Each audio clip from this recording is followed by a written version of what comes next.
Okay, let's dive into one of the internet's weirdest trends and what it might be doing to our brains. You've probably seen these, right? Skeletons telling some deep emotional story in a booming cinematic voice. And we're talking millions of views. Creators are getting hundreds of thousands of followers from these things. So why do they work? Well, creators say it's all about the mystery. It hooks you in, so you watch it again. Here's the wild part. Pretty much anyone can make these, and all you really need are a few AI tools. It's basically a four-step playbook. Just combine a curious idea with AI for images, animation, and that deep voice. This brings up a huge question. What is all this super fast content actually doing to our attention spans?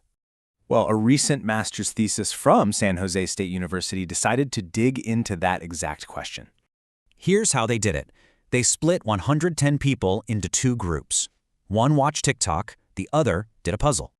Okay, so after 10 minutes, both groups took the same cognitive test called the Attention Network Task. This test looks at three key things: how alert you are, where you focus, and how you ignore distractions. Everyone figured TikTok would hurt attention, right? Well, the results were not what you'd expect. First up, alertness, your readiness to react. And there was no real difference between the groups. Next, orienting, the ability to shift your focus. And again, basically no difference here either. And finally, executive control for filtering out distractions. You guessed it, still no significant difference. So the big takeaway is that in the short term, they found no evidence it was hurting attention. Okay, but that's just 10 minutes. What about people who use it all the time? They looked at that too.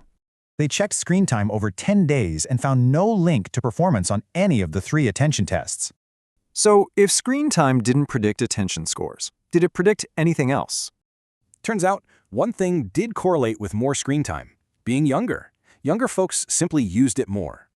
This really shows that the relationship between this kind of media and our brains is way more complicated than we think.